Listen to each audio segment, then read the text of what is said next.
All right, here he is. For it to come together and people still like right now we just having a whole segment on just niggas in Paris, and that was 10 years ago. Mind you, I just won a Grammy with Nas, and I just did a bunch of albums last year, and we still talking about niggas in Paris. So it just shows you, how legit that record is. I mean, there's a lot of things that you've done that I want to talk about, not just niggas in Paris, but like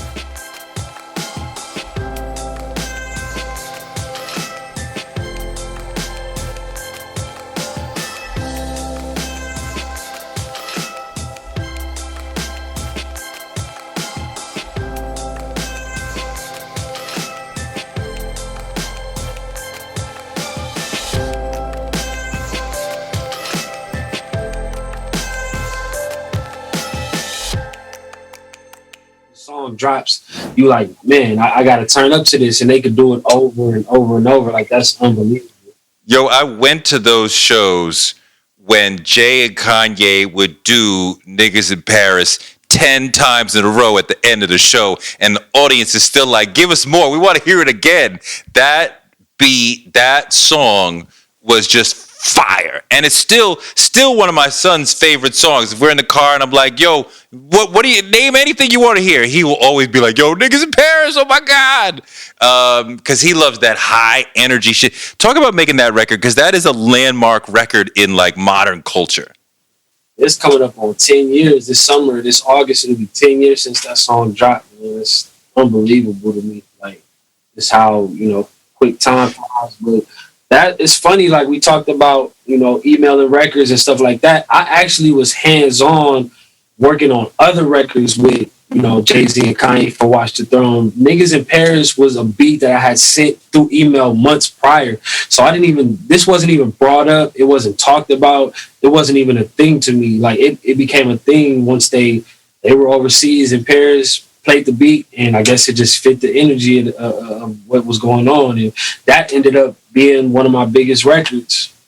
So you made that just like, I'm just making beats today. I'm just doing my thing. How many? P-Rock told me he makes like 4 or 5 beats a day. Do you have like a number if you're not like working on something specific? I'm just gonna make a bunch of beats today.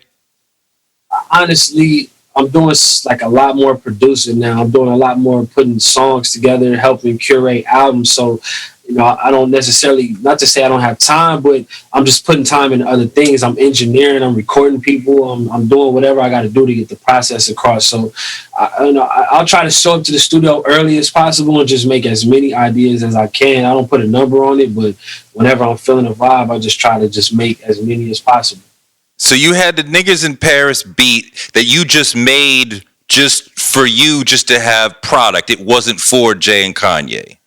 It was just a beat. And actually, my homeboy, Chili Chill, he from Pomona, he was about to put the song out on a mixtape. Literally, we had scheduled it to come out, and Don C, who, is Kanye's, one of his right-hand men, hit me and was like, yo, I need the files for this. Jay and Kanye did something crazy to it. And I was just blown away. Like, they picked this beat out of all the soul samples I've been chopping and sending them. And, they picked the simplest beat out the batch, and it just worked out. Do you think that beat is so fire that almost any good MC could have made a hit with it? Or is it like it was the magic of you, Kanye, and Jay together that made the hit?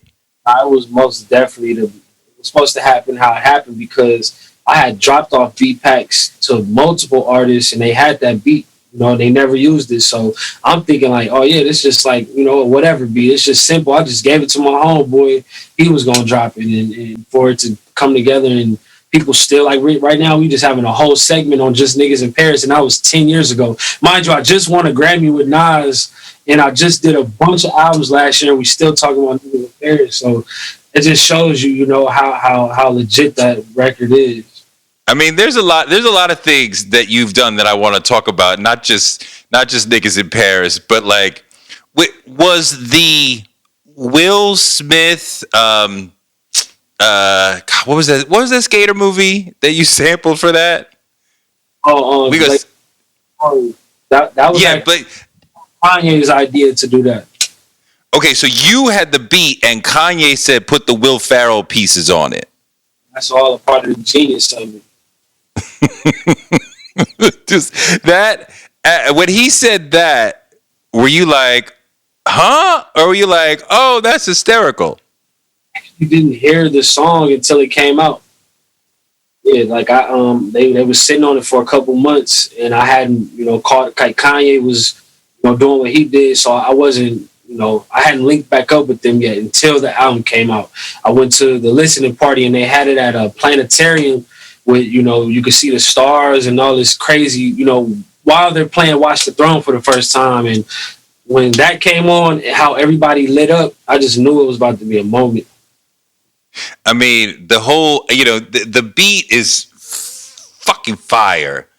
But the moment that really stands out to people is when they bring in the Will Ferrell sample in the middle. I don't even know what it means. No one knows what it means, but it's provocative. Like my kids will just say that out of nowhere, just like in the middle of the day. The record has like just these iconic moments to it. Yeah, crazy. It's crazy that, I mean, I know this happens, but like as you're saying, like a lot of artists slept on that beat. Like a lot of people had access to that before they chose it. That's just divine, order. Just things, being as they should. Like it was meant for them to hop on it. I did love what you did with Nas in the. I don't want to call it a comeback album, but he hasn't had heat like that in a minute. And, I always expect an extremely high level of emceeing from him. And I know, because I've talked to him about it, he purposely, because his fans' biggest complaint with him, and he knows it, is that he doesn't always pick the hottest beats. And I asked him about it, and he told me he wants the challenge, right? I think Jay always picks the hottest possible beats, right? Because he wants to amp himself up. But Nas, like, I know I want the challenge. I don't just want heat. Talk about like working with him through a project and what's that like? Because he's a very special individual, a special MC, an historical part of this culture. Yeah, super important to this culture. I mean, man, we had linked a while ago, some years ago. It's probably had to be 8 years ago. We tapped in. He just pulled up on me, played him ideas. He took some beats, but we never really made anything of it. So fast forward, this was right before the pandemic hit. I see my boy, one of my boys was in the studio with him, and I was just like, man, you got to get him over here. You know what I'm saying? And it came the next day. I had like, I had hook ideas, I had beats, I had just stuff laid out, and he just fell in love with the vibe over here, and we just went in. Like it just kind of, we just took it back to the essence, man. We ain't gonna think about this too much. We just gonna go. So when the Nas sort of opportunity comes to you, do you go back and listen to the old stuff and like just study up on him, or it's just already in you that history? Definitely in my DNA, just being a kid, hearing the essence of what his music is, super New York, super hip hop, you know what I'm saying? And that's just in me. But I also definitely studied, like I went back and listened to, most of his albums, at least the intro and outro to every album, just to compare to ours before it dropped. And just kind of, I'm always a student. I think that's what's helping me stay in the game, what's helping me stay fresh is being a student. So, by the time we got to the end of King's Disease, I was fully aware of what he needed.